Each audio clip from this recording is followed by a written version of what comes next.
시청자 여러분 안녕하십니까? 11월 14일 월요일 굿모닝 YTN 1부 시작합니다. 네, 먼저 오늘의 주요 뉴스부터 전해드립니다. 한미일 세 나라 정상이 최근 도발을 이어가고 있는 북한에 대한 압박 수위를 한층 높였습니다. 대북 확장 억제를 강화하고 북한 미사일 경보 정보를 실시간으로 공유하기로 했습니다. 한미 정상은 IRA 개정 문제를 논의했고 바이든 대통령은 한국 기업이 미국 경제에 기여하는 점을 고려하겠다는 뜻을 밝혔습니다. 한일 정상은 양국 간 현안의 조속한 해결을 위해서 계속 협의하기로 했습니다. 한미일 정상회담에 이어 오늘은 바이든 대통령과 시진핑 주석이 첫 대면 회담을 엽니다. 미중 갈등 속에 북한과 타이완 문제 등이 비중 있게 다뤄질 전망입니다. 국민의힘이 야3당이 추진하는 이태원 참사 국정조사 도입을 두고 오늘부터 당내 의견 수렴에 나섭니다. 민주당은 국정조사와 특검을 위한 장외 여론전을 통한 대여 압박을 이어갑니다. 기상캐스터 출신 인플루언서가 운영하는 쇼핑몰에 물품을 납품했다가 거액의 대금을 받지 못하고 있다는 제보가 들어왔습니다. SNS 등에서 활동하는 인플루언서들이 자신의 영향력을 내세워 부당한 요구를 하거나 범죄에 연루되는 경우도 있어 주의가 필요합니다. 국회 예산정책처가 정부의 층간소음 저감 대책의 실효성이 의심된다는 분석을 내놓았습니다. 사업 범위를 축소하거나 추진 필요성을 재검토해야 한다는 결론을 내렸는데 이유를 살펴봤습니다. 월드컵 16강 진출을 목표로 한 우리 축구대표팀이 결전지인 카타르로 출국했습니다. 오늘 카타르 도하에 입성해 첫 현지 적응 훈련에 돌입합니다. 전 세계 관광객들이 많이 찾는 튀르키예 최대 도시 이스탄불 버나가에서 강력한 폭발로 지금까지 6명이 숨지고 80여 명이 다쳤습니다. 에르도안 대통령은 폭탄 테러로 규정했습니다. 네, 첫 소식입니다. 한미일 3국이 아세안 정상회의를 계기로 캄보디아 프놈펜에서 연쇄 회담을 열고 대북 압박에 나섰습니다. 특히 3국 정상회담에선 공동성명도 채택했는데 북한 미사일에 대한 실시간 정보 공유 의향을 표명하는 등 빈틈없는 삼각 공조에 동의했습니다. 박석영 기자입니다. 윤석열 대통령과 조 바이든 미 대통령, 기시다 후미오 일본 총리가 또다시 마주 앉았습니다. 지난 6월 말 나토 회의에 이어 두 번째로 아세안 정상회의를 계기로 캄보디아에서 다시 만난 겁니다. 세 정상은 모두 이태원 참사를 추모하며 말문을 연 뒤 최근 북한의 잇따른 도발에 대한 공조 강화를 중점적으로 이야기했습니다. 한미일 공조는 보편적 가치를 수호하고 한반도와 동북아의 평화 안정을 이루기 위한 강력한 보루입니다. Nuclear and missile threats of North Korea poses to our people. And North Korea continues provocation, provocative behavior. This partnership is even more important than it's ever been. 開催されること、大変時機を得たものであると感じています。日米間の連携をさらに強化し、毅然と対応していきたいと考えております。 북한에 대한 강력한 경고가 담긴 세 정상의 공동 성명도 채택됐습니다. 3국 정상은 북한이 핵실험을 감행한다면 국제사회의 강력하고 단호한 대응에 직면할 것이라고 공언했습니다. 북한 미사일에 관한 3국 간 실시간 정보 공유 의향 표명, 경제안보대화체 신설, 한국의 인도태평양 전략에 대한 협력 등도 합의했습니다. 대통령실은 한미일 3국이 특정 사안이 아닌 현안 전반을 담은 포괄적 성격의 성명을 채택한 건 최초라고 강조했습니다. 미일 정상회담을 시작으로 한일, 한미와 3국 정상회담까지 연달아 개최된 슈퍼선데이.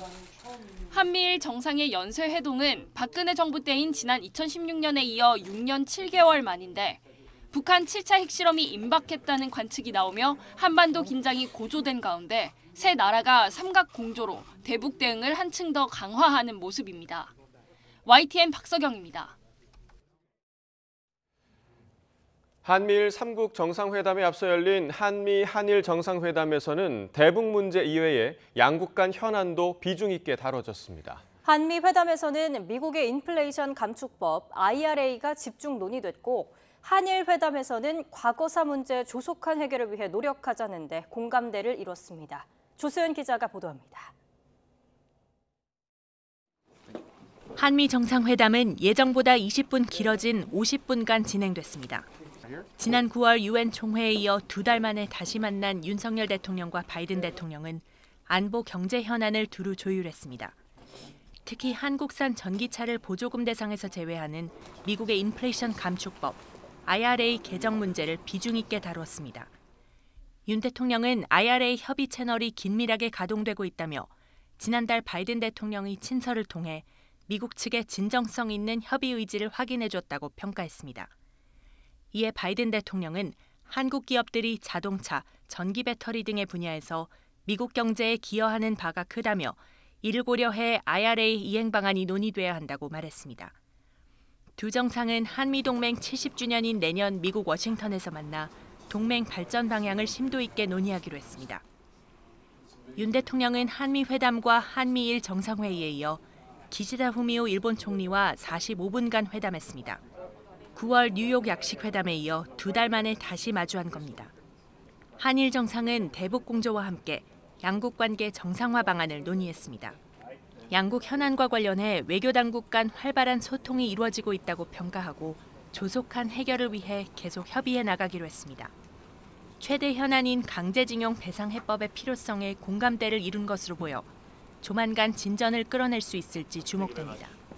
윤 대통령과 기시다 총리는 아울러 한일 간 인적 교류가 빠르게 회복되고 있다며 향후 교류 확대에도 기대를 내비쳤습니다. YTN 조수연입니다. 동남아 순방 나흘째 윤석열 대통령은 인도네시아 발리에서 G20 정상회의 관련 일정을 시작합니다. 윤 대통령은 어젯밤 아세안 정상회의 일정을 마치고 캄보디아 프놈펜을 떠나 한국 시각으로 오늘 새벽 0시 45분쯤 인도네시아 발리에 도착했습니다. 윤 대통령은 오늘 발리에서 열리는 G20 정상회의 전에 열리는 비즈니스 서밋 B20에서 기조연설을 하고 현지에 진출한 기업인들과 오찬도 함께할 예정입니다. G20을 계기로 시진핑 중국 국가주석과도 만날 예정인데 한중 정상회담이 열릴지 관심이 쏠립니다.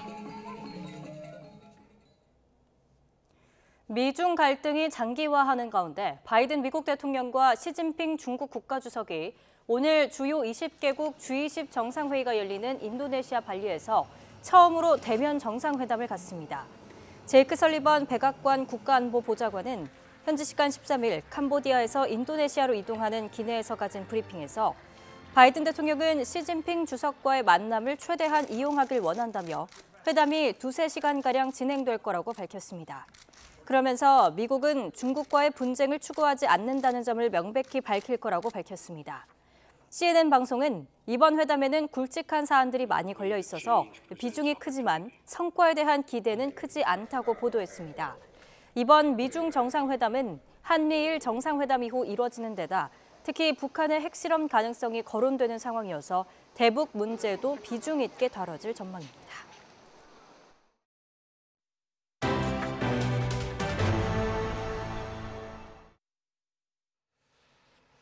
이태원 참사로 중환자실에서 치료를 받아오던 내국인이 사망 판정을 받으면서 사망자가 1명 늘었습니다.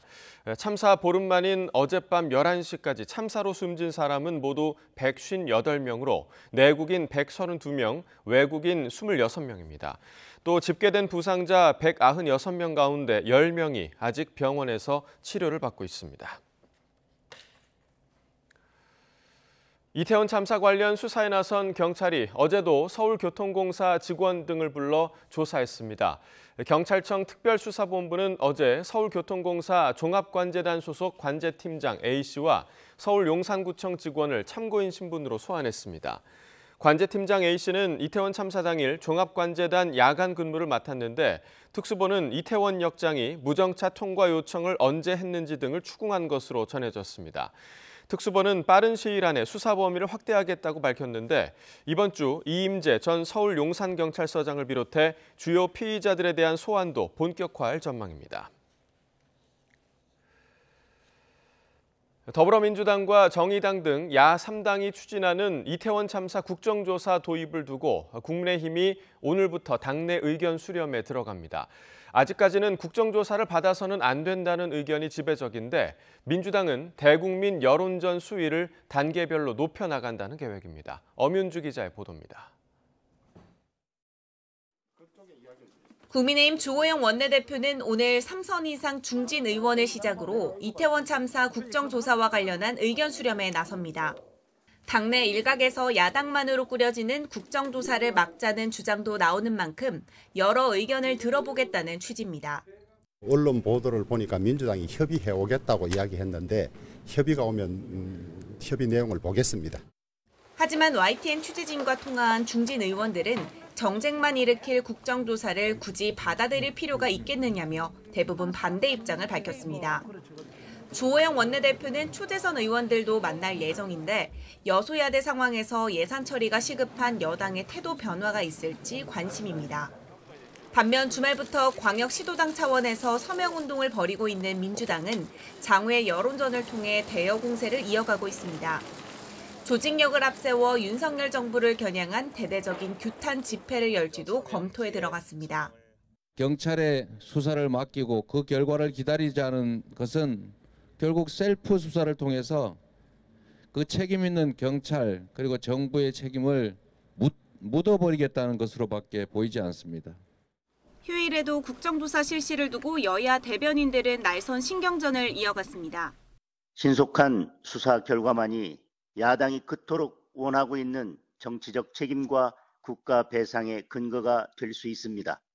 국민의힘은 민의를 외면하고 대통령의 오더만 충실히 따르고 있습니다. 민의를 받드는 것이 의회 민주주의입니다. 민주당은 오는 24일 본회의에서 국정조사 계획서를 처리하겠다는 방침인데 이번 주 당내 여론 수렴에 나선 국민의힘의 최종 입장이 이태원 참사 국정조사의 중요 분수령이 될 전망입니다. YTN 엄윤주입니다. 국민의힘은 더불어민주당이 이태원 참사 국정조사 추진을 위해 범국민 서명운동에 들어간 것과 관련해 비극적인 참사가 정략적 정쟁거리로 악용되기 시작했다고 강하게 비판했습니다. 당내 최다선 가운데 한 명인 서병수 의원은 SNS를 통해 민주당 이재명 대표를 겨냥해 희생자 명단과 영전이 필요하다며 촛불을 들겠다고 선동질에 나섰다고 직격탄을 날렸습니다. 또 차기 당권 주자인 김기현 의원도 이 대표와 민주당이 자신들의 잘못을 성찰하기는커녕 기승전 정부 탓을 하는 모습이 내로남불의 전형이라고 비난했습니다. 국민의힘 주호영 원내대표와 더불어민주당 박홍근 원내대표가 김진표 국회의장 주재로 오늘 다시 회동합니다. 오늘 회동에서는 여야가 이견을 보이는 이태원 참사 관련 국회 국정조사와 내년도 정부 예산안 처리 등이 논의될 것으로 보입니다. 여야 원내대표는 지난주 한 차례 국회의장실에서 정례 회동을 했지만 국정조사 합의에 이르지 못했습니다. 민주당은 장외 여론전을 벌이며 오는 24일 본회의에서 국정조사 계획서를 통과시킬 계획이지만 국민의힘은 경찰 수사에 방해될 뿐이라며 국정조사 참여에 선을 긋고 있습니다. 윤석열 정부의 첫 예산안 심사 본격화하면서 상임위 곳곳에서 여야가 충돌하고 있습니다. 특히 경찰국 신설을 포함한 윤석열표 예산을 두고 입장차가 첨예한데요. 벌써 법정 기한 내에 예산 처리가 어려울 거란 전망이 나오고 있습니다. 손효정 기자입니다. 639조 원 규모의 내년도 정부 예산안 심사가 막을 올리자 민주당은 윤석열 대통령의 공약을 뒷받침할 주요 예산을 줄줄이 깎았습니다. 민주당은 먼저 행정안전부 내 경찰국 예산을 전액 삭감했는데 이재명 대표가 강조해온 지역화폐 예산은 반드시 살린다는 계획입니다. 국회 예산심의 과정에서 철저히 밝혀 3고 등 경제복합 위기로 고통받는 국민의 삶에 절실한 민생 예산을 과감히 늘리고 복구하겠습니다. 국민의힘은 민주당이 예산 정국에서도 의석수로 밀어붙이고 있다며 예결위원회에서 별도 대책을 마련하겠다고 반발했습니다. 민주당이 수적인 우세를 가지고 절대 다수라고 해서 힘으로 밀어붙이는 것이 지금 예산뿐만이 아니고 그동안의 숱한 그 정책 이슈하고 법안에서도 이미 봐왔습니다. 대통령실 관련 예산도 뇌관입니다. 과거 청와대 영빈관을 대신할 연회 장소를 마련하기 위해 편성된 예산 21억 원, 청와대 개방과 활용에 쓰일 예산 59억여 원이 민주당 주도로 통째로 사라졌습니다. 문체위에선 MBC 기자 전용기 배제 여파로 대통령 순방 관련 예산을 두고도 날카로운 신경전이 오갔습니다. 윤석열 대통령과 윤석열 정부가 이 언론을 대하는 태도가 이 간장종지만하다 정말. 태도의 변화가 없다면 이 예산은 단 한 푼도 국회에서 편성해서는 안 된다. MBC의 전용기 탑승 문제 때문에 다른 언론사들이 활용할 수 있는 이 예산을 전액 삭감하자는 것은 그야말로 자가당착으로서 예산안과 함께 처리돼 온 세제 개편안을 두고도 여야는 입장차를 좁히지 못하고 있습니다. 법인세와 종합부동산세를 깎자는 여당과 초부자 감세는 절대 허용할 수 없다는 야당 입장이 팽팽히 맞섭니다. 쟁점은 많은데 이태원 참사 책임론은 물론 검찰의 대선 자금 수사까지 겹쳐 다음 달 2일 법정 기한 내 예산안 처리가 어려울 것이란 전망이 짙어지고 있습니다. YTN 손효정입니다. 서울시가 내일부터 내년 3월까지 겨울철 종합대책을 가동하고 공연장과 경기장 등 다중이용시설 600여 곳에 대한 특별 점검에 들어갑니다. 서울시는 이태원 참사를 계기로 특히 안전 분야에서 연말연시 대규모 인파가 모일 거로 예상되는 지역과 행사 위주로 점검할 예정이라고 밝혔습니다. 세종문화회관 같은 공연장과 잠실 주경기장 같은 경기장, 전통시장 등 다중이용시설 600여 곳에 대한 특별 안전 점검을 벌여 점검 과정에서 발견하는 통행 장애와 위험 요소는 즉시 시정할 방침입니다. 민주당 이재명 대표 최측근 중 한 명이자 대장동 일당으로부터 뒷돈을 받은 혐의를 받고 있는 정진상 당대표 정무조정실장을 검찰이 이번 주 불러서 조사할 거로 보입니다. 소환 시점으로는 오는 15일이 유력한 거로 전해지고 있는데요. 대장동 윗선 수사가 분수령을 맞을 거로 보입니다. 최민기 기자가 보도합니다. 검찰은 정진상 실장 압수수색 영장에 4가지 범죄 혐의를 적시했습니다. 특정범죄 가중처벌법상 뇌물과 부패방지법 위반, 부정처사 후 수뢰와 증거인멸 교사임입니다. 특히 화천대유 대주주 김만배 씨가 유동규 전 본부장에게 주기로 한 대장동 개발 이익 700억 원을 정 실장과 김용 부원장도 나눠받으려 했다는 점도 범죄 사실로 명시했습니다. 민주당은 연일 검찰을 비판하며 정 실장을 엄호하고 있습니다. 그간 검찰이 대장동 수사 핵심 증거로 삼은 정영학 녹취록엔 배당금 700억 원의 주인이 유 전 본부장뿐인 걸로 돼 있다며 검찰이 조작 수사를 하고 있다고 비난했습니다. 이런 가운데 검찰은 이번 주 내로 정 실장을 불러 조사할 방침입니다. 검찰 관계자는 출석 일자를 놓고 정 실장 측과 이견을 좁히고 있다고 설명했습니다. 검찰은 대장동 이익 700억 원 가운데 비용을 제한 428억 원에 정 실장, 김용 부원장 목도 있다는 혐의를 집중적으로 추궁할 전망입니다. 대장동 일당의 뒷돈이 이 대표 선거자금으로 쓰였던 의혹도 주요 규명 대상입니다. 이번 영장에 범죄 사실로 넣진 않았지만 검찰은 정 실장이 지난해 초 대선 경선을 앞두고 김만배 씨에게 20억 원을 요구했다고 의심하고 있습니다.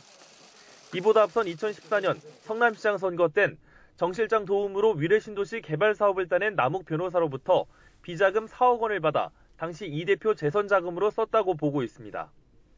검찰은 정 실장을 불러 조사한 뒤 곧장 구속영장을 청구해 신병 확보에 나설 것으로 보입니다.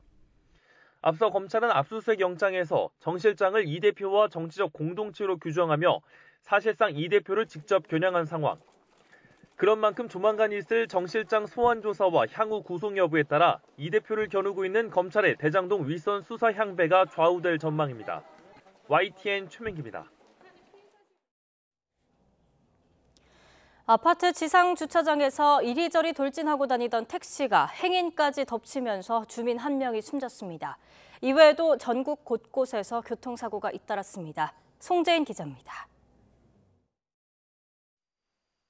서울 신내동에 있는 아파트 단지 지상 주차장. 불을 켜고 달려오던 택시가 빠른 속도를 감당하지 못하고 휘청이더니 주차된 차량 옆면을 그대로 들이받고 지나갑니다. 그렇게 주차장 곳곳에 세워진 차량 넉 대를 들이받고 다닌 택시. 밖에서 굉장히 쾅 하는 소리가 들리긴 하더라고요. 그래서 이게 무슨 소리지 하고 그냥 다시 잠이 들었는데 나가봤더니 자동차 휀다나 뭐 문 이런 데가 다 부서졌고 지나가던 주민 2명까지 그대로 덮쳤습니다. 80대 여성이 심정지 상태로 병원으로 옮겨졌지만 끝내 숨졌고 60대 여성도 복부를 다쳐 치료를 받았습니다. 경찰은 70대 택시기사가 술을 마신 건 아니었던 걸로 보고 주차장에서 빼려던 차가 급발진했다는 기사의 주장이 맞는지 따져보고 있습니다. 경북 상주시 공검면 중부내륙 고속도로 공검터널 근처에선 연쇄 추돌 사고가 났습니다. 승용차 세대와 1톤 트럭 한 대가 잇따라 앞차를 들이받으면서 사이에 끼인 차량 동승자가 크게 다치고 다른 4명도 병원으로 옮겨졌습니다. 경찰은 사고차들 앞에서 먼저 접촉사고가 나며 일대가 정체된 상황에서 연쇄 추돌 사고가 난 걸로 보고 있습니다. YTN 송진입니다. 보석 조건으로 부착한 전자장치를 재판 직전 끊고 도주한 김봉현 전 스타모빌리티 회장이 공용 물건 손상 혐의로 경찰 수사를 받게 됐습니다. 서울 강남경찰서는 지난 11일 도주한 김 전 회장의 공용 물건 손상 혐의를 수사해달라는 법무부 의뢰를 받았습니다. 법무부는 보석으로 풀려난 피고인의 경우 성폭력, 살인, 강도, 유괴 등 강력사범과 달리 전자장치를 끊더라도 명확한 처벌 조항이 없는 사정을 고려해 이같이 요청한 거로 알려졌습니다. 검찰은 김 전 회장이 해외로 밀항할 가능성이 크다고 보고 공개 수배한 데 이어서 도주를 도운 것으로 추정되는 조카의 휴대전화와 차량 블랙박스를 압수해 도주 경로와 경위를 분석하고 있습니다. 방송국 기상캐스터 출신인 인플루언서가 운영하는 쇼핑몰에 물품을 납품했다가 1년 넘게 대금을 받지 못하고 있다는 제보가 들어왔습니다. 실제로 SNS 등에서 활동하는 인플루언서들이 자신의 영향력을 내세워 부당한 요구를 하거나 유명세를 범죄에 악용하는 경우도 있어 주의가 필요합니다. 제보는 Y 김다현 기자입니다. 서울에서 의류 공장을 운영하는 정윤섭 씨는 지난해 여름 새로운 인터넷 쇼핑몰에 물건을 납품했습니다. 쇼핑몰 대표는 30대 여성 A씨로 자신을 방송국 기상캐스터 출신이라고 소개하며 거래를 제안했습니다. 인터넷을 찾아보니 유명인 같아 별도의 계약서도 쓰지 않았습니다. 기상캐스터였다는 소개를 받았고 기상캐스터였나 하고 우리도 인터넷 검색도 해보고 맞구나 해서 진행을 하게 된 겁니다.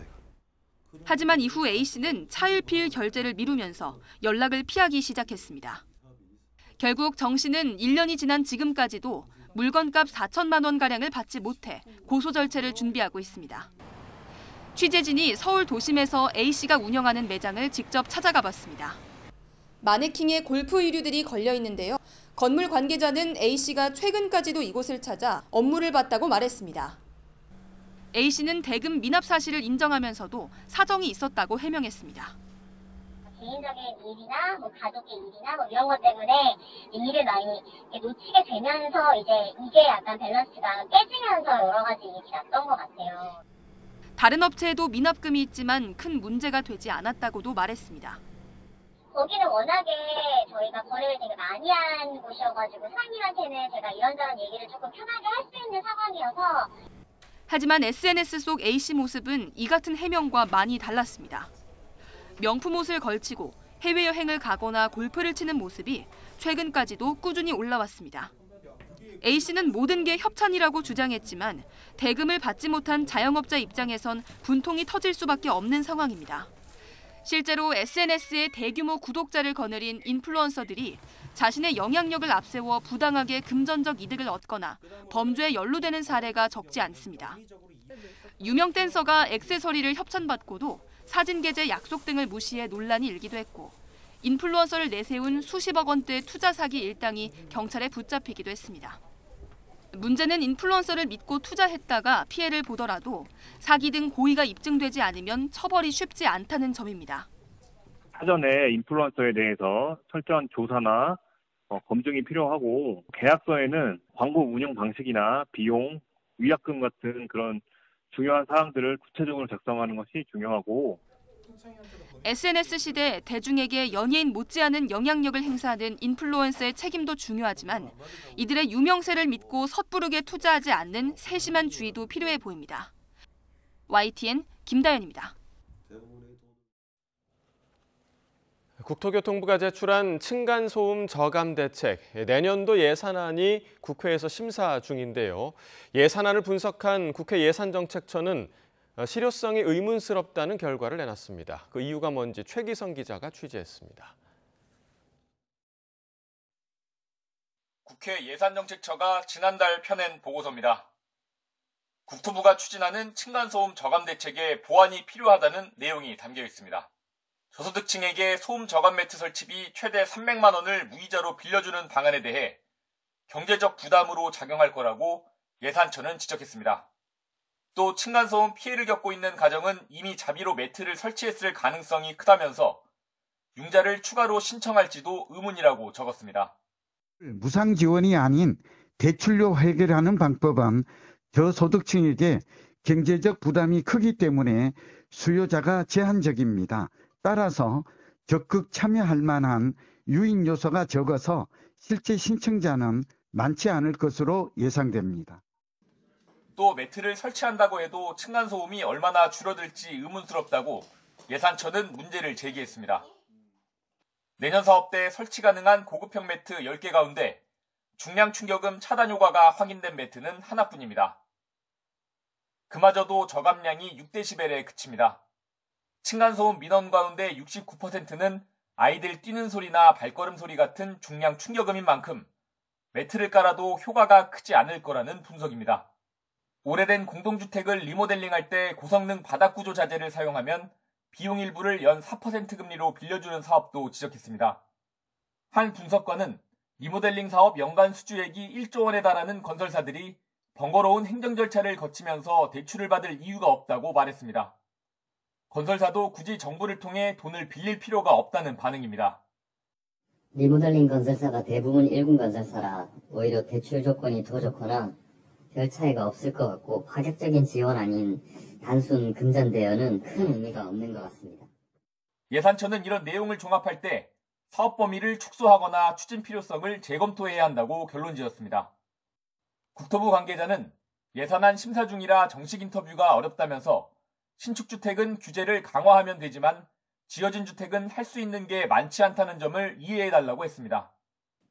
국토부가 관련 사업 진행을 위해 편성을 요청한 내년 예산은 380억 원입니다. YTN 최기성입니다. 지난 8월 수도권을 덮친 기록적인 집중폭우로 하천변 산책로 등 공공시설 피해가 컸었죠. 정부는 신속한 복구를 위해 일부 지역을 특별 재난지역으로 지정하기도 했는데요. 석 달이 지난 지금도 여전히 산책로가 중간에 끊겨 절벽처럼 방치돼 있고 돌과 흙바닥이 노출된 곳이 많은데 이 복구 작업은 더디기만 합니다. 왜 그런 건지 임성재 기자가 알아봤습니다. 지난 8월 534mm 폭우가 쏟아졌던 경기 용인시 동천동의 하천입니다. 강 주변으로 자전거 도로 등 산책로가 무너져 내리면서 시설물은 사실상 초토화됐고 끊어진 도로 위로는 폭포 같은 흙탕물이 빠른 속도로 계속 쏟아져 내립니다. 피해가 컸던 만큼 이 지역 일대는 공공시설 복구 사업비를 지원받는 특별재난지역으로 지정되기도 했습니다. 하지만 석 달이 흐른 지난달 말까지도 복구 작업은 지지부진했습니다. 하천변 보행로는 흙바닥이 그대로 드러나 있고 유실된 도로 주변에는 변변한 안전시설도 없었습니다. YTN 취재가 시작된 뒤 지자체는 산책로 주변에 안전구조물을 추가로 설치했지만 임시 방편일 뿐 주민들은 여전히 보행로 대신 좁은 자전거 도로로 통행해야 합니다. 인근 초등학생들의 등굣길과 가깝고 출퇴근길로도 자주 이용되는 산책로인 만큼 오랜 기간 복구가 안 돼 불안감도 커지고 있습니다. 같은 하천이라도 다른 지자체 관리 구간은 이미 정비가 완료됐다는 불만도 나옵니다. 유난히 여기 거의 손을 안 대고 있는 상태죠. 그것도 이만큼 치운 것도 거의 최근에 제일 늦게 저쪽 분당 쪽은 거의 다 한 다음에 그제서야 여기 무너진 이 아스팔트 이런 거 치우는 것도 저쪽보다 훨씬 늦었고.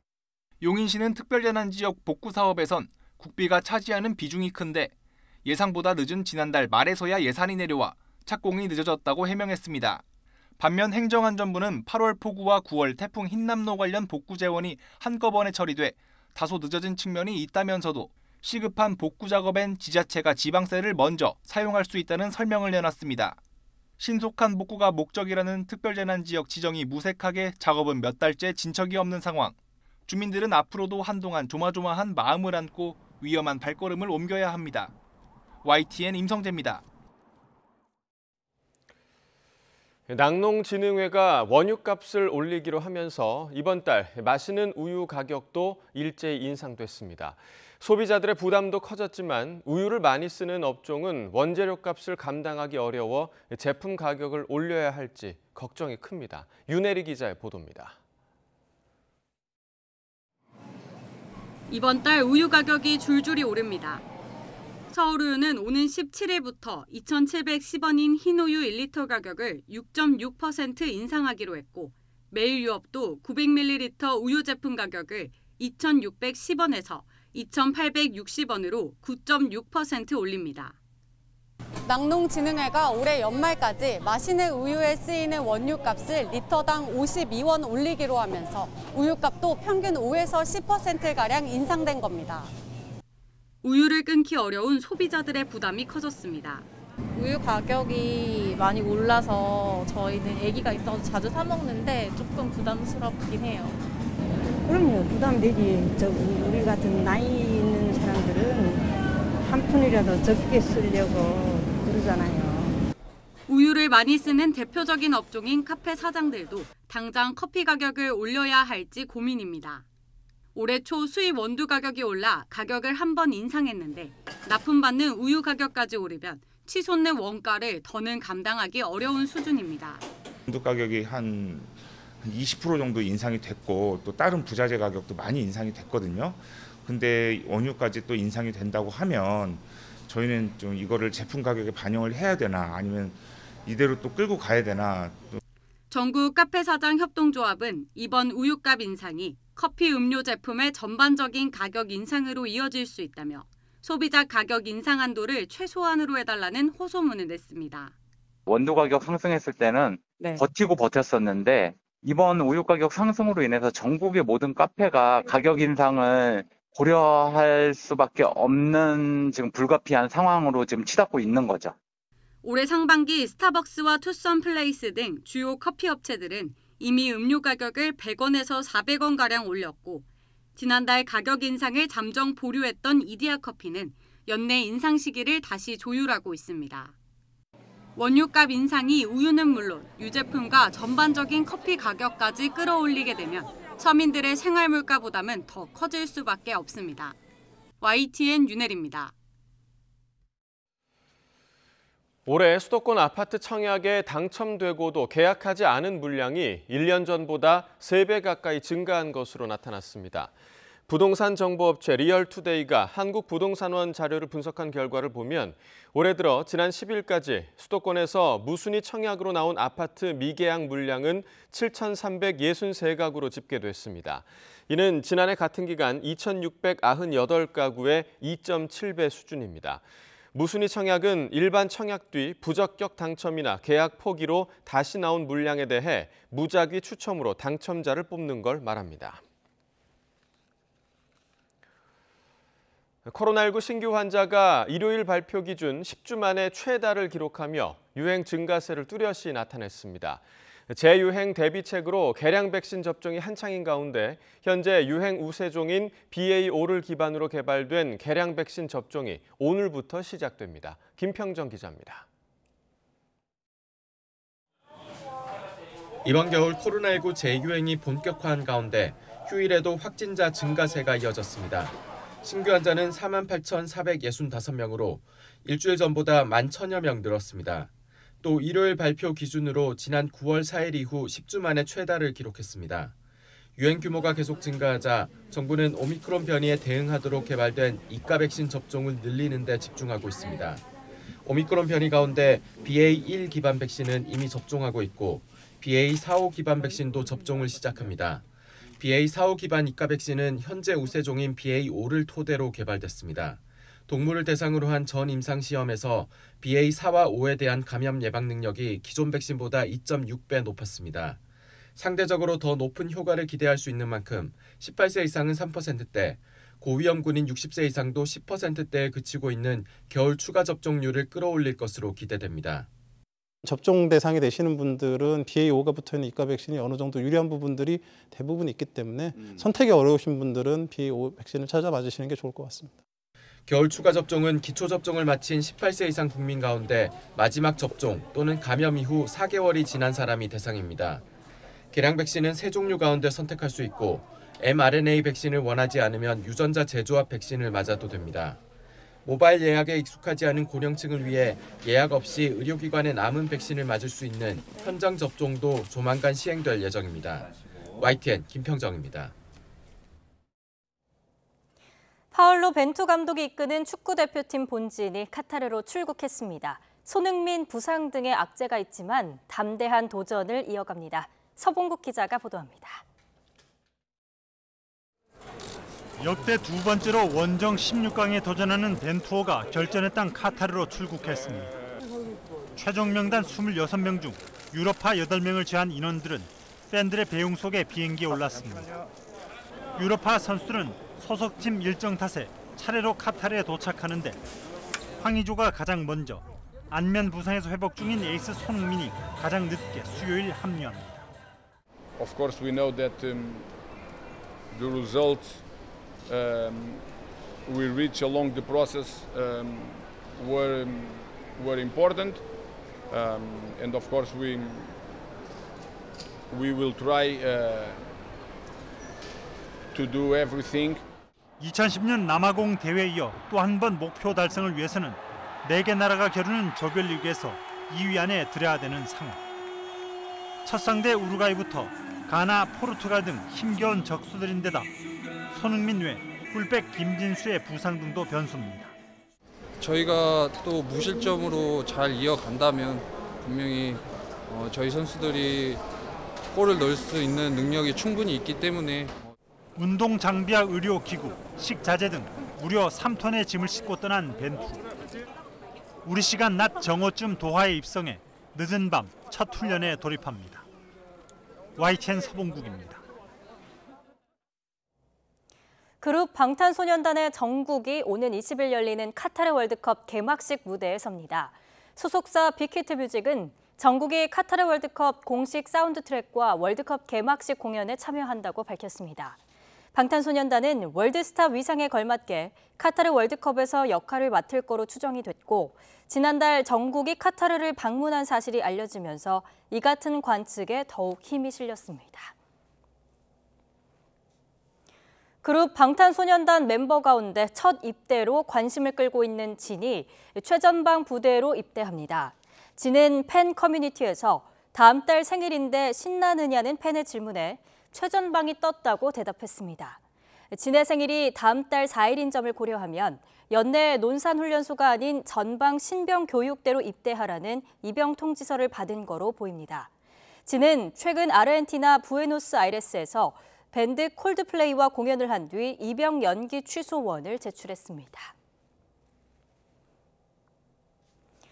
바하마 당국이 파산 위기에 몰린 가상화폐 거래소 FTX의 위법 행위 여부에 대한 조사에 착수했습니다. 바하마 경찰은 현지 시간 23일 성명을 내고 FTX의 붕괴와 FTX 디지털 마켓의 청산에 대해 금융범죄수사과 조사팀이 바하마 증권위원회와 긴밀히 공조해 위법 행위가 있었는지 조사하고 있다고 밝혔습니다.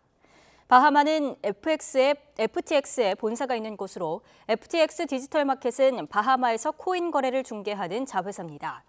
FTX는 지난 11일 대규모 인출 사태로 미국 델라웨어주 법원에 파산 보호를 신청했습니다. 회사 측은 파산 보호 신청 직후 8,700억 원어치의 가상 자산이 사라진 것을 확인하고 해킹 가능성 등을 염두에 두고 조사에 나섰습니다. 튀르키예 최대 도시 이스탄불 번화가에서 강력한 폭발로 적어도 6명이 숨지고 81명이 다쳤습니다. 튀르키예 정부는 폭탄 테러에 의한 참사로 규정했습니다. 이종수 기자입니다. 인파로 붐비는 거리 갑자기 폭발이 발생해 사람들이 쓰러지고 부축을 받아 움직이고 있습니다. 이 강력한 폭발은 튀르키예 최대 도시 이스탄불 번화가 이스트크랄로에서 현지 시간 어제 오후 4시 때 발생했습니다. 여러 대의 구급차가 부상자 구조 활동을 벌였고 경찰은 보행자가 다니지 않도록 통제했습니다. 튀르키예 정부는 사상자가 갈수록 늘고 있다고 밝혔습니다. 그러면서 이번 참사를 폭탄 공격에 의한 테러로 규정했습니다. Gelişmeler ilk valimin bize aktardığı bilgi burada bir terör kokusu var. 사고 수습과 함께 경위와 배후 조사에 나선 튀르키예 당국은 극단주의 무장 세력 IS나 쿠르드계 분리주의 무장 조직이 연계됐을 것으로 보고 있습니다. 튀르키예에서는 앞서 2015년 수도 앙카라 기차역 광장에서 대규모 자살 폭탄 테러가 발생해 102명이 숨지고 다수가 부상했습니다. 2016년 3월에는 앙카라와 이스탄불에서 자살 폭탄 테러가 잇따라 발생해 39명이 숨지고 164명이 다쳤습니다. YTN 이종수입니다. 미국에서 2차 대전 당시 활약한 폭격기와 전투기가 에어쇼에서 비행 중 충돌해 추락했습니다. 미국 연방항공국에 따르면 현지 시간 12일 텍사스주 댈러스에서 열린 에어쇼에서 B-17 폭격기와 P-63 전투기가 공중에서 충돌해 지상으로 추락했습니다. 충돌한 항공기는 2차 대전 당시 활약한 하늘의 요새로 불리는 미군 주력 폭격기 B-17과 여러 전장에서 사용된 P-63입니다. AP통신은 탑승자 부상 여부는 파악되지 않았다고 전했습니다. 밤사이 찬바람이 강해지면서 날이 더 쌀쌀해지고 있습니다. 현재 서울 기온은 9.5도로 어제 같은 시각보다 조금 낮게 출발하고 있고요. 찬바람의 체감 추위는 이보다 더 크게 느껴지고 있습니다. 내일은 오늘보다 날이 더 추워집니다. 서울 아침 기온이 4도까지 뚝 떨어지겠고 낮 동안에도 종일 쌀쌀할 것으로 보이니까요. 갑자기 추워진 날씨에 건강 잃지 않도록 각별히 유의해 주시기 바랍니다. 오늘은 전국이 대체로 흐리다가 오후부터 날이 점차 개겠습니다. 다만 오전부터 낮 사이 중서부 지방에는 약하게 비가 내리거나 빗방울이 떨어지는 곳이 있겠습니다. 또 오전까지 내륙 곳곳에 안개가 짙게 끼는 곳이 많겠습니다. 출근길 교통 안전에 각별히 유의해 주시기 바랍니다.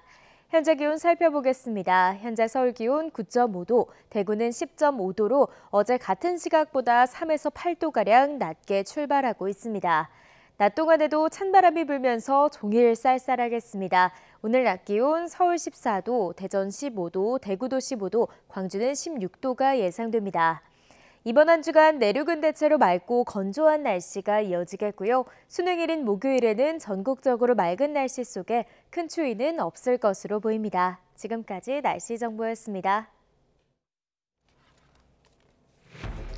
한미일 세 나라 정상이 최근 도발을 이어가고 있는 북한에 대한 압박 수위를 한층 높였습니다. 대북 확장 억제를 강화하고 북한 미사일 경보 정보를 실시간으로 공유하기로 했습니다. 한미 정상은 IRA 개정 문제를 논의했고 바이든 대통령은 한국 기업이 미국 경제에 기여하는 점을 고려하겠다는 뜻을 밝혔습니다. 한일 정상은 양국 간 현안의 조속한 해결을 위해서 계속 협의하기로 했습니다. 한미일 정상회담에 이어 오늘은 바이든 대통령과 시진핑 주석이 첫 대면 회담을 엽니다. 미중 갈등 속에 북한과 타이완 문제 등이 비중 있게 다뤄질 전망입니다. 국민의힘이 야3당이 추진하는 이태원 참사 국정조사 도입을 두고 오늘부터 당내 의견 수렴에 나섭니다. 민주당은 국정조사와 특검을 위한 장외 여론전을 통한 대여 압박을 이어갑니다. 월드컵 16강 진출을 목표로 한 우리 축구대표팀이 결전지인 카타르로 출국했습니다. 오늘 카타르 도하에 입성해 첫 현지 적응 훈련에 돌입합니다. 전 세계 관광객 등이 많이 찾는 튀르키예 최대 도시 이스탄불 번화가에서 강력한 폭발로 지금까지 6명이 숨지고 80여 명이 다쳤습니다. 에르도안 대통령은 폭탄 테러로 규정했습니다. 어제 한미일 정상은 캄보디아 프놈펜에서 3자 회담을 열고 공동 성명을 채택했습니다. 3국 정상은 북한 핵 위협에 맞서 대북 확장 억제 강화를 위해서 긴밀히 협력하기로 했습니다. 정상들의 발언 들어보시죠. 북한은 핵과 미사일 능력에 대한 자신감을 토대로 한층 더 적대적이고 공세적인 도발을 감행하고 있습니다. 한미일 공조는 보편적 가치를 수호하고 한반도와 동북아의 평화 안정을 이루기 위한 강력한 보루입니다. Out of a shared concern for the nuclear and missile threats of North Korea poses to our people. And North Korea continues provocation for provocative behavior. This partnership is even more important than it's ever been. さらなる挑発も想定される中、本日こうして日米韓の首脳会合が開催されること、大変時機を得たものであると感じています。日米韓の連携をさらに強化し、毅然と対応していきたいと考えております。 미국 백악관은 한미일 3국은 북한이 7차 핵실험을 할 경우 안보와 경제, 외교를 포함한 대응 조치를 조율했다고 밝혔습니다. 제이크 설리번 미국 백악관 국가안보보좌관은 현지 시간 13일 바이든 대통령을 태우고 인도네시아 발리로 향하는 에어포스 원 기내에서 이같이 말했습니다. 설리번 보좌관은 특히 미국은 북한의 핵실험이 유엔 안보리 결의 다수에 대한 노골적 위반이 될 것이란 점을 명백히 해왔다고 강조했습니다. 윤석열 대통령은 어제 오후 조 바이든 미 대통령을 만나 50여 분 동안 양국 간 안보와 경제 현안을 논의했습니다. 두 정상은 북한의 전례 없는 공세적 도발에 심각한 우려를 표명하며 빈틈없는 한미 공조와 굳건한 연합 방위 태세를 강화하기로 했습니다. 한국산 전기차를 보조금 대상에서 제외하는 인플레이션 감축법 IRA 개정과 관련해서는 바이든 대통령은 한국 기업들이 미국 경제에 기여하는 바가 큰 점을 고려해 법 이행 방안이 논의돼야 한다고 말했습니다. 3년 만에 공식 회담을 가진 한일 정상은 최대 현안인 강제동원 문제를 조속히 풀자는 데 뜻을 모았지만 신중한 분위기는 여전합니다. 반면 한일 양국은 인도태평양 지역에서의 안보 협력 등 공통의 과제에 대해서는 협력의 속도를 내고 있습니다. 도쿄 이경화 특파원이 보도합니다. 지난 9월 미국 뉴욕에 이은 두 번째 만남. 당시 회담을 일본 측이 간담이라고 밝혀 굴욕 외교 논란까지 일었지만 이번에는 달랐습니다. 한일 정상의 공식 회담이 열린 것은 지난 2019년 12월에 이어 3년 만입니다. 회담 앞머리에 기시다 총리는 이태원 참사에 대한 애도의 뜻을 다시 밝혔습니다. 痛ましい事故について弔意を申し上げ、家族の皆さん等に特別の配慮をしてくださっていることには御礼を申し上げました。 약 50분에 걸친 회담 후 기시다 총리는 양국 최대 현안인 강제동원 문제를 조속히 풀자는 데 뜻을 모았다고 밝혔습니다. についてはニューヨークでの私とユン大統領の指示を受けて、外交当局間での協議が加速していることを踏まえて、懸案の早期解決を図ることで、改めて一致をした。 한국에서는 현재 재단을 통해 피해자에게 배상하는 방안이 유력하게 검토되고 있습니다. 일본제철 등 피고 기업이 이 재단에 참여할지 여부와 피해자에 대해 어떻게 사죄할지가 관건입니다. 계속 일본의 성의 있는 호응을 촉구하고 있는데요. 일본 측에서 그러한 이 대화에 대한 그리고 이런 문제 해결에 대한 긍정적인 반응을 보이고 있습니다. 대화는 이어지고 있지만 민감한 과거사 문제의 성격상 한일 모두 국내 여론의 영향을 피할 수 없는 상황입니다. 특히 한국의 양보해서는 안 된다는 자민당 내 강경파의 압박을 최저 지지율 속에 기시다 총리가 넘어설 수 있을지가 문제입니다. 이번 회담에서 일본은 대북 대응뿐 아니라 일본이 주창한 자유롭고 열린 인도태평양 실현을 위해서도 한일 간 연계하기로 했다고 밝혔습니다. 내년 봄 일본이 새롭게 발표할 예정인 이 외교 구상에 한국이 어떤 형식으로 협력하게 될지 주목됩니다. 도쿄에서 YTN 이경아입니다. 미중 갈등이 장기화하고 있는 가운데 바이든 미국 대통령과 시진핑 중국 국가주석의 첫 대면 정상회담이 오늘 인도네시아 발리에서 열립니다. 이번 회담에서는 한미일 정상회담 뒤 이뤄지는 데다 특히 북한의 핵실험 가능성이 거론되는 상황이어서 대북 문제에도 비중 있게 다뤄질 전망입니다. 워싱턴 권준기 특파원이 보도합니다. 캄보디아에서 한미일 연쇄회동을 마친 조 바이든 미국 대통령이 인도네시아 발리에서 열리는 주요 20개국 G20 정상회의에 참석합니다. 캄보디아를 떠나 발리로 향하는 비행기 안에서 백악관 국가안보보좌관이 언론 브리핑을 했습니다. 제이크 설리반 보좌관은 북한이 7차 핵실험을 강행할 경우 한미일 세 나라에 잘 조율된 대응이 있을 거라고 예고했습니다. 안보, 경제, 외교를 포함한 대응 조치를 집중 협의하고 있다고 밝히면서 실무자들이 논의할 공간을 남겨놔야 한다며 자세한 언급은 피했습니다.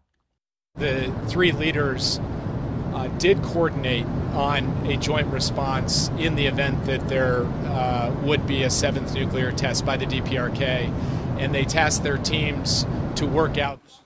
설리번 보좌관은 한미일 정상회담에서 나온 공동 성명은 전례가 없는 깊이와 범위를 아우르고 있다고 높이 평가했습니다. 북한을 주요 이슈로 다루면서도 타이완 해협의 평화와 안정, 인도태평양 지역에서의 다양한 협력 강화 방안을 논의했다는 겁니다. 특히 오늘 미중 정상회담에서 시진핑 주석과 나눌 의제에 대해서도 한일 정상과 공유했다고 밝혔습니다. It was also an opportunity for him bilaterally with each of the two leaders to be able to consult on his meeting with President Xi tomorrow. 설리번 보좌관은 바이든 대통령이 시진핑 주석과의 첫 대면 만남을 최대한 이용하길 원한다며 두세 시간에 달하는 마라톤 회담을 예상했습니다. 앞서 바이든 대통령은 양국이 서로 넘지 말아야 할 레드라인이 무엇인지 따져보겠다면서도 타이완 해협 문제만큼은 양보가 없을 거란 점을 분명히 했습니다. 또 이례적으로 회담이 끝난 뒤 공동 성명은 없을 거란 점도 미리 못을 박았습니다. CNN은 이번 회담에서 굵직한 사안들이 많이 걸려 있어 비중이 크지만 성과에 대한 기대는 크지 않다고 보도했습니다. 워싱턴에서 YTN 권중기입니다. 현지 시간 12일 캄보디아 수도 프놈펜에서 열린 동남아 국가연합 아세안과의 정상회의에 참석한 조 바이든 미국 대통령은 미국과 아세안의 관계를 포괄적 전략적 동반자로 격상하기로 했습니다. 바이든 대통령은 아세안은 미국의 인도태평양 전략의 중심부에 있고 계속해서 미국의 역할을 강화하겠다며 이같이 밝혔습니다. 바이든 대통령은 또 미국과 아세안은 인도태평양 지역의 자유와 안정, 번영과 안전을 증진하는 동시에 기후변화와 법치 위협 등 현안에 공동으로 대처해야 한다고 강조했습니다. 동남아시아에서 중국의 영향력 확대를 견제하기 위한 미국의 외교적 행보로 풀이됩니다.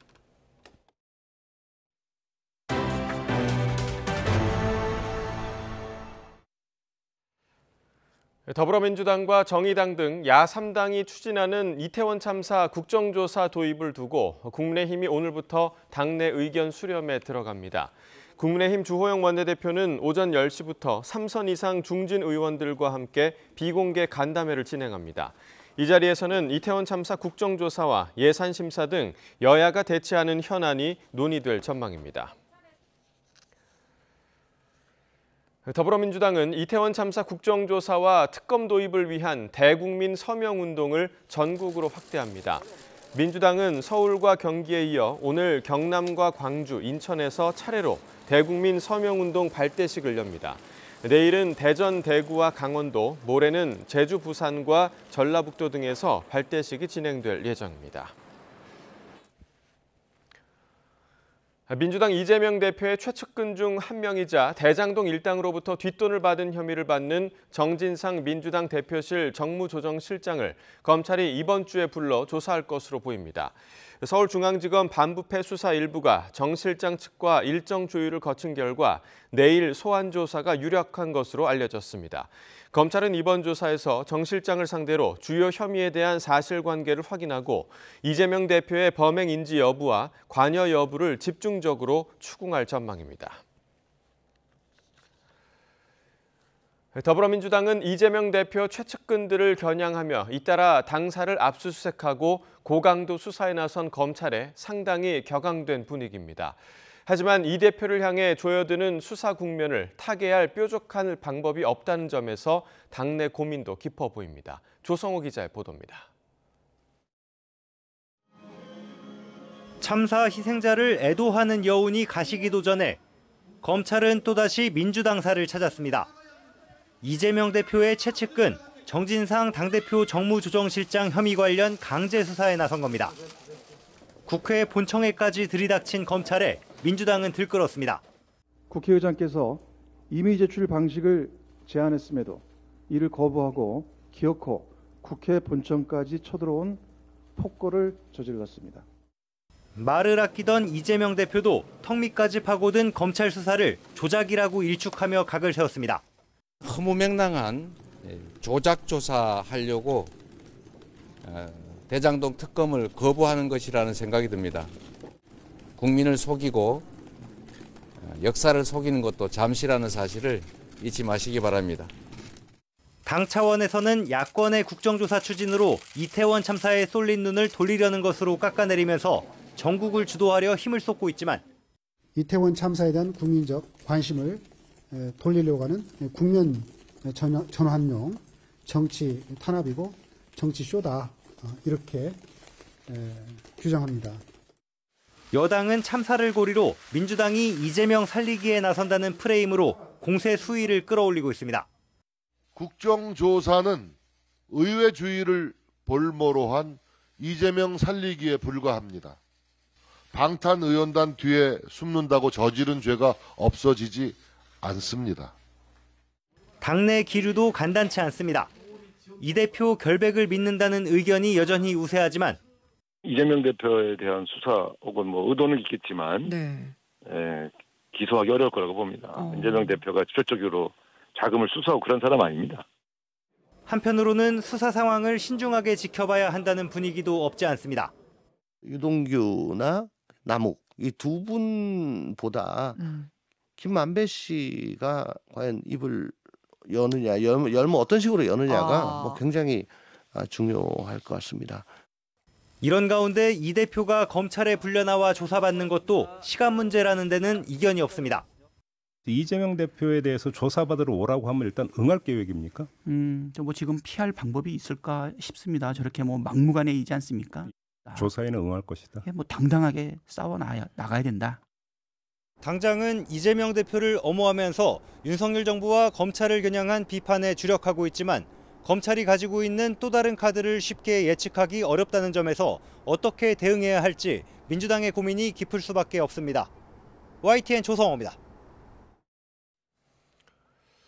보석 조건으로 부착한 전자장치를 재판 직전에 끊고 도주한 김봉현 전 스타모빌리티 회장이 공용물건 손상 혐의로 경찰의 수사를 받게 됐습니다. 서울 강남경찰서는 지난 11일 도주한 김 전 회장의 공용물건 손상 혐의를 수사해달라는 법무부의 의뢰를 받았습니다. 법무부는 보석으로 풀려난 피고인의 경우 성폭력, 살인, 강도, 유괴 등 강력 사범과 달리 전자장치를 끊더라도 명확한 처벌 조항이 없는 사정을 고려해 이같이 요청한 것으로 알려졌습니다. 검찰은 김 전 회장이 해외로 밀항할 가능성이 크다고 보고 공개 수배한 데 이어 도주를 도운 것으로 추정되는 조카의 휴대전화와 차량 블랙박스를 압수해 도주 경로와 경위를 분석하고 있습니다. 인터넷 중고거래 사기 연속 보도 오늘도 이어갑니다. YTN은 앞서 범죄에 사용된 특정 계좌 11개를 공개했는데요. 지난달 초부터 해당 계좌로 사기를 당한 피해자가 확인된 것만 600명이 훌쩍 넘었습니다. 경찰이 집중 수사를 벌이고 있는데 관련 법 개정이 시급하다는 목소리도 이어지고 있습니다. 홍성욱 기자입니다. YTN이 공개한 중고거래 사기 이용 계좌 11개. 경찰청 확인 결과 지난달 5일 첫 신고가 이뤄졌고 최근까지 전국에서 무려 645명의 피해자가 발생했습니다. 지금도 새로운 계좌로 똑같은 수법의 중고거래 사기가 이뤄지고 있어 실제 피해자는 더 많을 것으로 보입니다. 사건은 현재 강원경찰청과 경북 경주서, 경기 광명서, 부산 금정서로 각각 이관돼 집중 수사를 벌이고 있습니다. 경찰 관계자는 YTN과의 통화에서 이미 개인 간 물품 거래 사기를 넘어 해외에 서버를 두고 보이스피싱같이 조직적으로 범죄를 벌이고 있어 즉각적인 검거가 어려운 것이 현실이라고 밝혔습니다. 다만 중고거래 사기 범죄의 검거율이 70% 이상으로 높다며 시간이 걸려도 반드시 검거한다고 설명했습니다. 이어 추가 피해를 막고 피해 금액을 회수하기 위해서는 무엇보다 즉각적인 계좌 지급 정지가 필요하다고 강조했습니다. 관련법 개정안 이미 지난해에 발의됐습니다. 현행법은 보이스피싱 등 사이버 금융범죄에 활용된 사기 이용 계좌에 대한 지급 정지만을 규정하고 있어 인터넷 사기 피해자에 대한 구제 조치에 계좌 지급 정지를 허용해야 한다는 게 골자입니다. 계좌 지급 정지 신청 악용 부작용을 막기 위해서는 처벌 기준을 5년 이하 징역, 5천만 원 이하 벌금으로 강화한다고 적었습니다. 하지만 여전히 악용 우려가 크다는 이유로 통과하지 못했습니다. 계좌 정지가 되고 나면 추가 피해를 막는 것뿐만 아니라 피해 금액을 회수하는 데에도 용이한 거죠. 보이스피싱도 똑같지만 이 금액들을 먼저 쪼개서 빼는 형태 또 많이 우리가 봐왔지 않습니까? 예. 이제 그런 것들을 이제 막아야 된다 이런 거였습니다. 법 개정이 미뤄지며 피해는 끝없이 늘고 있습니다. 사기 판매가 확실해도 고객이라는 이유로 경찰에 관련 정보를 제공하는 것에 소극적인 대형 중고거래 플랫폼들도 범죄를 키우는데 한몫하고 있습니다. 현재로서는 경찰 신고와 수사만이 유일한 해결책. 경찰은 사기 피해 당사자가 아니어도 사기 물품 게시글을 사이버 범죄 신고 시스템에 접속해 신고하면 시일이 걸려도 계좌 정지와 수사가 가능하다며 시민들의 적극적인 신고를 요청했습니다. YTN 홍서욱입니다. 어제 오후 5시 40분쯤 서울 신내동 아파트 지상주차장에서 택시가 주차된 차들을 잇따라 들이받았습니다. 이후 택시가 주차장 근처를 지나가던 주민 2명까지 치면서 80대 여성이 심정지 상태로 병원으로 옮겨졌지만 끝내 숨졌습니다. 또 다른 60대 여성 주민 역시 복부 통증을 호소해 근처 병원에서 치료를 받고 있습니다. 택시기사는 경찰 조사에서 차가 급발진했다고 주장한 거로 알려졌고 경찰은 택시기사를 교통사고 처리 특례법 위반 혐의로 입건해 사고 경위를 조사하고 있습니다. 어제 오후 5시쯤 중부고속도로 서울 방향 백곡천교 부근을 달리던 차량에서 불이 났습니다. 40대 운전자가 황급히 차를 세우고 몸을 피해 다행히 다친 사람은 없었지만 차량이 모두 탔습니다. 30분 만에 불을 끈 소방은 정확한 화재 원인을 조사하고 있습니다. 여성 노동자 4명 가운데 1명은 직장 내에서 성추행이나 성폭행을 당한 적이 있다는 한 시민단체의 설문 결과가 나왔습니다. 피해자 상당수는 사실을 알려도 상황이 나아지지 않는다며 참고 넘어간 것으로 나타났습니다. 조사 내용을 윤성훈 기자가 전해드립니다. 직장 동료였던 신당역 연구원을 무참히 살해해 재판에 넘겨진 전주환. 피해자를 지속적으로 스토킹하다가 재판을 받게 되자 지난 9월 14일 보복성 범행을 저지른 겁니다. 직장갑질 119는 신당역 살인 사건이 발생한 지 한 달이 지난 시점에 젠더폭력 특별 설문조사를 진행했습니다. 그 결과 노동자 10명 가운데 1명은 직장 내에서 스토킹을 경험했던 것으로 조사됐습니다. 직장 내 성추행이나 성폭행 피해 상황도 심각한 것으로 나타났습니다. 여성 노동자 4명 가운데 1명은 직장에서 성추행이나 성폭행을 경험한 것으로 조사됐고 남성 노동자 피해 비율도 10.9%에 달했습니다. 성추행이나 성폭행을 가한 사람의 절반가량은 임원을 제외한 직장 상사, 비슷한 직급의 동료와 임원에게 피해를 입은 사람은 각각 22%, 19.7%로 집계됐습니다. 성추행이나 성폭행을 당한 뒤 어떻게 대처했는지를 묻는 질문에 62%는 참거나 모른 척했다고 답했습니다. 회사를 그만두었다고 한 피해자도 32%나 됐습니다. 대응해도 상황이 나아지지 않거나 오히려 불이익을 당할까 봐 피해자의 77.5%는 신고조차 하지 않았습니다. 결국 직장 내 피해에 대해 주무부처인 고용노동부가 더 적극적으로 개입해야 한다는 지적이 나옵니다. 지금까지는 아무리 봐도 고용노동부가 적극적으로 처리를 했다고 볼 수는 없는 것 같아요. 그래서 그 부분에 대해서도 좀 더 강화된, 좀 더 제대로 된 조치를 해야 되지 않을까라는 생각도 들고. 성폭력 특별법이 제정돼 시행된 지 28년째를 맞았지만 노동자들은 여전히 직장 내 성범죄에서 제대로 보호받지 못하고 있습니다. YTN 윤성훈입니다. 바하마 당국이 파산 위기에 몰린 가상화폐 거래소 FTX의 위법 행위 여부에 대한 조사에 착수했습니다. 바하마 경찰은 현지 시간 23일 성명을 내고 FTX의 붕괴와 FTX 디지털 마켓의 청산에 대해 금융범죄수사과 조사팀이 바하마 증권위원회와 긴밀히 공조해 위법 행위가 있었는지 조사하고 있다고 밝혔습니다. 바하마는 FTX의 본사가 있는 곳으로 FTX 디지털마켓은 바하마에서 코인 거래를 중개하는 자회사입니다. FTX는 지난 11일 대규모 인출 사태로 미국 델라웨어주 법원에 파산 보호를 신청했습니다. 회사 측은 파산 보호 신청 직후 8,700원어치의 가상자산이 사라진 것을 확인하고 해킹 가능성 등을 염두에 두고 조사에 나섰습니다.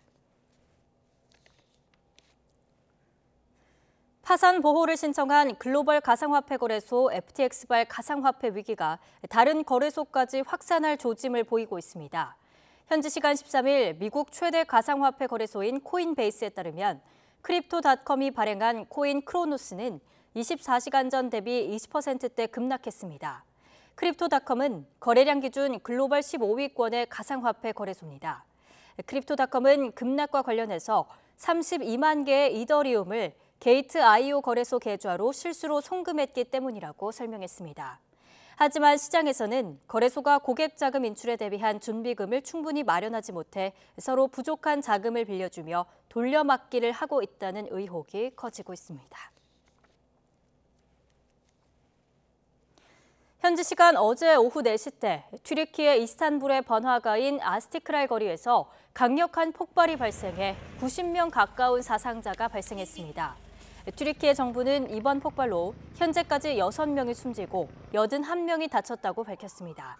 그러면서 이번 참사를 폭탄 공격에 의한 테러로 규정했습니다. 튀르키예 당국이 사고 수습과 함께 경위와 배후 조사에 나서면서 극단주의 무장 세력 IS나 쿠르드계 분리주의 무장 조직이 연계됐을 가능성이 제기됐습니다.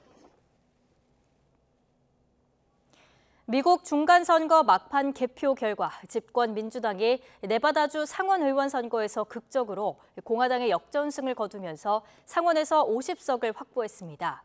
민주당이 하원에서 선전한 데 이어서 상원에서까지 승리하므로 바이든 대통령은 자녀 임기 국정에 힘을 얻게 됐습니다. 보도에 임수근 기자입니다. 미국 상원 중간선거에서 민주당의 최종 승리를 안긴 곳은 네바다주였습니다. 초반부터 트럼프 전 대통령의 지지를 얻은 공화당 애덤 렉셀트 후보가 근소한 표차로 앞서 나갔습니다. 그러나 막판 민주당 표밭에서 몰표가 나오면서 민주당 콜테스 메스터 후보가 극적인 역전승을 거뒀습니다. 현재까지의 상원 의석 수는 민주당 50석에 공화당 49석. 다음 달 6일 조지아주 결선 투표에서 공화당이 승리해 50대 50이 된다고 해도 상원 의장을 겸하는 카멀라 해리스 부통령이 캐스팅 보트를 행사할 수 있기 때문에 민주당이 다수당 지위를 유지하는 것입니다. 민주당이 하원에서 예상 밖으로 선전하고 상원에서까지 승리하면서 조 바이든 대통령의 집권 하반기 국정 운영도 순조로울 전망입니다. 아세안 정상회의에 참가한 바이든 대통령은 네바다주 승리를 크게 반겼습니다. I'm not surprised by the turnout. I'm incredibly pleased by the turnout. And I think it's a reflection of the quality of our candidates. 반면 중간 선거에서 승리한 뒤 이 기세를 몰아 차기 대권 재도전을 선언했던 도널드 트럼프 전 대통령은 궁지에 몰리게 됐습니다. 상원 선거에 분수령했던 펜실베니아와 네바다에서 트럼프가 밀었던 후보가 잇따라 패하면서 중간 선거 책임론이 더욱 거세지게 됐습니다. 설상가상 트럼프의 대항마로 꼽히는 플로리다주의 론 드샌티스 주지사가 이번 선거에서 압승을 거두면서 트럼프의 대선 가도에 빨간불이 켜졌습니다. YTN 임수근입니다. 낸시 펠로시 미 하원 의장은 자신의 거취와 관련해 중간선거 결과가 모두 나올 때까지 언급하지 않겠다고 밝혔습니다. 펠로시 의장은 현지 시각 13일 미 ABC 방송과의 인터뷰에서 본인의 거취에 변경이 있느냐는 질문에 현재로는 선거가 끝날 때까지 어떤 말도 하지 않겠다고 말했습니다. 그러면서 조 바이든 대통령의 차기 대선 출마와 관련해 그는 미국을 위해 많은 일을 성취한 사람이라며 대선에 출마해야 한다고 주장했습니다. 민주당의 중간선거 선전에 결정적 기여를 한 것으로 평가받는 펠로시 의장은 이번 중간선거를 기점으로 정계 은퇴를 고려 중인 거로 알려져 왔습니다. 전기 자동차의 필수품인 2차 전지를 놓고 미국과 유럽이 중국산에 대한 의존도를 낮추기 위한 제도를 내놓고 있습니다. 정부와 배터리 업계는 하얀 석유라고 불리는 리튬 등 핵심 광물 확보를 위한 원팀을 구축해 2030년 세계 배터리 1위를 달성한다는 계획입니다. 이승윤 기자입니다. 아르헨티나 북서부 안데스 산맥 해발 4,000m에 위치한 옴브레 무에르토 염호. 숨쉬기도 쉽지 않은 이곳에 리튬을 추출하는 포스코 홀딩스 공장이 세워졌습니다. 포스코 그룹의 2차 전지 소재 경쟁력을 강화시키는 시작점으로 100년 기업의 근간이 될 중요한 이정표가 될 것입니다. 닷슨 2차 전지에서 배터리 원료를 90% 이상 추출하는 기술도 국내에서 개발됐습니다. 하얀 석유라는 리튬을 확보하기 위한 글로벌 경쟁에 우리나라도 적극 뛰어든 겁니다. 리튬 90% 이상, 니켈 코발트 95% 이상 회수할 수 있는 건식 용융하는 기술입니다. 자원이 부족한 우리나라의 자원순환 경제 발전에 기여하도록 하겠습니다. 2차 전지를 만들 때 충전과 방전 과정에서 소모되는 전기를 85% 이상 절약하는 기술도 개발돼 배터리 업계는 대외 경쟁력을 강화하고 있습니다. 핵심 기술인 전력 변환 원천 기술을 통해 에너지 변환 과정을 고효율화하고 손실을 최소화하고 있습니다. 하지만 미국산 배터리를 써야 전기차 보조금을 지급한다는 미국 정부 방침은 우리 배터리 업계에 위기가 되고 있습니다. 배터리 원료의 중국 의존도가 80%를 넘기 때문입니다. 위기 돌파를 위해 정부와 기업들은 K배터리 원팀을 구축했습니다. 미국, EU 등 주요국들이 2차 전지 산업을 경제 안보 관점으로 접근하고 있기 때문에 지금의 시장 지위를 더욱 강화하기 위해서는 민관이 함께하는 전략적 대응이 필요합니다. 지금까지는 기업별로 공급 계약을 체결했지만 앞으로는 배터리 관련 기업과 정부가 광물 발굴부터 재련, 공급까지 함께 진행하겠다는 겁니다. 정부는 2차 전지 산업 혁신 전략을 통해 현재 25.8%로 세계 2위인 시장 점유율을 2030년에는 세계 1위 40%로 끌어올린다는 계획입니다. YTN 이승윤입니다. 미리 보는 오늘입니다. 동남아 순방 나흘째 윤석열 대통령은 인도네시아 발리에서 G20 정상회의 관련 일정을 시작합니다. 윤 대통령은 오늘 G20 정상회의 전에 열리는 비즈니스 서밋 B20에서 기조연설을 하고 현재 진출한 기업인들과 오찬도 함께할 예정인데요. 한중 정상회담이 개최될지도 관심이 쏠립니다. 민주당은 오늘 레고랜드 사태와 관련해 강원도를 현장 방문합니다. 민주당 금융위기 사태 진상조사단은 강원 중도개발공사와 강원도청 관계자들을 차례로 만나 김지태 강원지사가 채무보증 불이행을 선언하게 된 경위와 여파 등을 확인할 예정입니다. 파울로 벤투 감독이 이끄는 축구대표팀 본진이 오늘 결전지인 카타르 현지에 입성합니다. 오늘 새벽 출국한 대표팀은 우리 시각으로 오늘 낮 카타르 도하에 도착한 뒤 밤늦게 현지 적응 훈련에 돌입합니다. 오늘부터 코로나19 동절기 추가 접종 백신에 BA4와 5 변이를 기반으로 개발된 화이자 개량 백신이 추가됩니다. 중앙방역대책본부는 지난달 27일부터 사전 예약을 받았던 화이자 개량 백신 접종을 오늘 시작한다고 밝혔습니다. 2023학년도 대학 수학능력 시험이 사흘 앞으로 다가왔습니다. 오늘부터 수능 전날까지 사흘 동안 시험장으로 사용되는 전국의 모든 학교가 원격 수업으로 전환되는데요. 이는 수험생 코로나19 감염 확산 예방과 시험장 방역 조치를 위한 권고사항으로 전국 고등학교 2,300여 곳 등에 적용됩니다. 지금까지 미리 보는 오늘이었습니다. 민선 8기 울산시가 공공기관 통폐합에 박차를 가하고 있습니다. 중복 업무와 예산 절감을 위해 공공기관 6곳을 3곳으로 통폐합하는 방안을 추진할 전망인데 우려의 시선도 있습니다. JCN 울산중앙방송 김영환 기자의 보도입니다. 민선 8기 울산시가 대대적인 산하 공공기관 통폐합에 나설 전망입니다. 최근 실시한 공공기관 경영 효율화 방안 연구 용역에서 유사하거나 중복 기능이 있는 기관들의 통폐합이 필요하다는 결과가 나왔습니다. 또는 유사 중복 업무들이 좀 보여지는 그런 공공기관들을 대상으로 해서 분석을 했었고요. 여러 가지 경직성 경비라든지 또는 예산 절감 효과가 나오는 것으로 지금 분석이 된 상태입니다. 울산문화재단과 울산관광재단의 통합이 추진됩니다. 또 울산일자리재단과 울산경제진흥원이 통합되고 울산인재평생교육원은 울산연구원으로 흡수 통합하는 방안이 제시됐습니다. 서비스 대상과 사업 추진 방향이 유사하다는 이유입니다. 6개 기관을 통폐합할 경우 4년간 운영비와 인건비 등 120억 원 이상의 예산을 절감할 수 있을 것으로 예측됐습니다. 앞서 통합을 마친 울산여성가족개발원과 울산사회서비스원을 포함해 민선 8기 임기 동안에만 13개 공공기관이 9개로 줄어들게 됩니다. 당연히 그 소속돼 있는 공공기관의 근무하시는 분들에 대해서는 이 고용 승계 부분에 있어서 최우선적으로 저희들이 고려하고 있고, 하지만 공공기관 통합에 대한 우려의 시선도 있습니다. 결정권자의 의중에 따라 공공기관 신설과 통폐합이 반복될 경우 행정의 연속성과 신뢰 저하 문제가 발생할 수도 있다는 것입니다. 결정권자의 방향이 미리 정해진 상황에서 연구 용역 등이 이를 꿰맞추는 방식으로 진행되고 있습니다. 무엇보다 혁신의 명목으로 공공부문의 역할과 책임을 줄여놓고서는 이후 민간시장에 이를 넘기지는 않을지 지켜봐야 할 것입니다.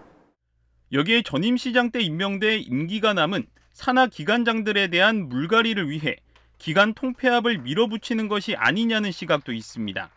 울산시는 이르면 올 연말, 늦어도 내년 초까지 기관 통폐합을 마무리하겠다는 계획입니다.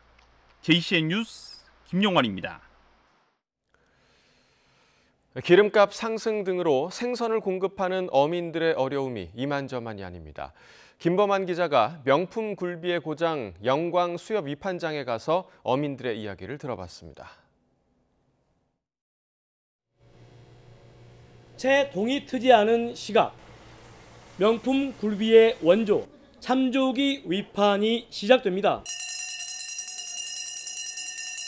매일 같은 경매사의 눈빛과 역동적인 손놀림이 아침을 깨웁니다. 한 상자에 100만 원이 넘는 참조기를 차지한 소비자의 얼굴에 웃음이 가득합니다.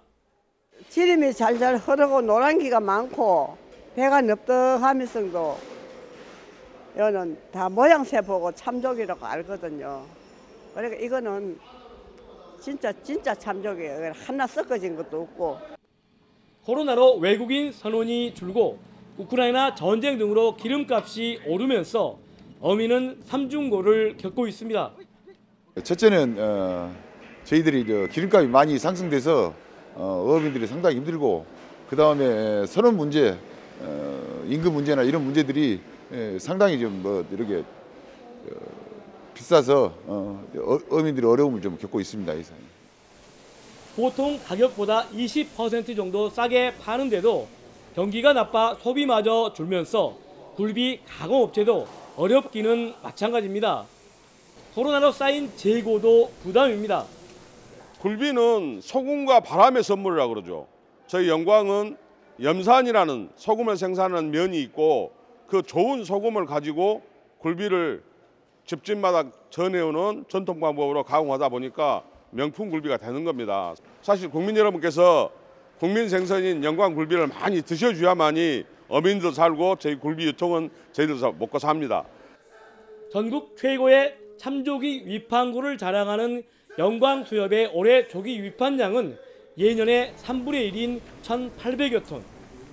경기가 회복 조짐을 보이지 않을 경우 적어도 내후년까지는 어민의 어려움이 가중될 것으로 우려됩니다. YTN 김범환입니다. 충북 충주시에 있는 오리 농장에서 고병원성 AI가 발생한 것으로 확인됐습니다. 조류 인플루엔자 중앙사고수습본부는 지난 12일 해당 농장에서 AI H5형 항원이 확인되자마자 방역 조치와 함께 검사를 진행한 결과 고병원성 AI로 확인했다고 밝혔습니다. 이 농장에서는 오리 7,200여 마리를 사육하고 있습니다. 이로써 10월 이후 가금 농장에서 발생한 고병원성 AI 확진 사례는 12건으로 늘었습니다. 중수본은 사육 중인 가금류에서 폐사 증가와 산란율 저하, 사료 섭취량 감소 등 고병원성 AI 의심 증상이 확인되면 즉시 신고해달라고 당부했습니다. 배구 여제 김연경이 이끄는 흥국생명이 만원 관중 앞에서 한국도로공사를 꺾었습니다. 흥국생명은 인천에서 열린 홈 경기에서 한국도로공사를 3대2로 꺾었습니다. 김연경을 보러 온 팬들로 인천 삼산 월드체육관 5,800석은 매진됐습니다. 프로배구 여자부 경기에 5,000명이 넘게 모인 건 2018년 이후 4년 만입니다. 남자부에서는 최하위 삼성화재가 42득점을 올린 이크바이리의 활약에 힘입어 KB손해보험을 꺾고 시즌 첫 승을 거뒀습니다. 2시간 40분 동안 접전을 벌인 두 팀은 역대 통산 남자부 한 경기 최장 경기 신기록을 세웠습니다. 제18회 대통령배 경마대회에서 출전 말 중 유일한 암말인 라운퍼스트가 우승을 차지했습니다. 6번 게이트를 배정받은 라운퍼스트는 2000m 레이스에서 강력한 우승 후보였던 위너스맨 등의 막판 추격을 따돌리고 가장 먼저 결승선을 통과했습니다. 대통령배에서 암말이 우승한 건 이번이 처음입니다. 오늘 아침 출근길에는 옷차림 더 따뜻하게 하고 나오셔야겠습니다. 밤사이 찬바람이 강해지면서 날이 더 쌀쌀해졌는데요. 현재 서울 기온은 9.5도로 어제 같은 시각보다 조금 낮게 출발하고 있고요. 찬바람까지 불면서 체감 온도는 이보다 더 낮게 나타나고 있습니다. 갑자기 추워진 날씨에 건강 잃지 않도록 각별히 유의해 주시기 바랍니다. 오늘은 전국이 대체로 흐리다가 오후부터 날이 점차 개겠습니다. 다만 오전부터 낮 사이 중서부 지방에는 약하게 비가 내리거나 빗방울이 떨어지는 곳이 있겠습니다. 현재 기온 살펴보겠습니다. 현재 서울 기온 9.5도, 대관령 1.7도, 대구는 10.5도로 어제 같은 시각보다 3에서 많게는 12도가량 낮게 나타나고 있습니다. 낮 동안에도 찬바람이 불면서 종일 쌀쌀하겠습니다. 오늘 낮 기온 서울 14도, 대전과 대구 15도, 광주는 16도가 예상됩니다. 이번 한 주간 내륙은 뚜렷한 비 소식 없이 맑은 날씨가 이어지겠고요. 수능일인 목요일에는 예년 이맘때 늦가을 날씨 속에 수능 한파는 없을 것으로 보입니다. 오늘 오전까지 내륙 곳곳에 가시거리 200m 미만의 매우 짙은 안개가 끼는 곳이 많겠습니다. 출근길 차간 거리를 넉넉히 두는 등 교통 안전에도 각별히 유의해 주시기 바랍니다. 지금까지 서울 상암동에서 YTN 윤수빈입니다. 네, 이상으로 굿모닝 YTN 1부를 마칩니다. 잠시 후 2부가 이어집니다. 시청해 주신 여러분 고맙습니다.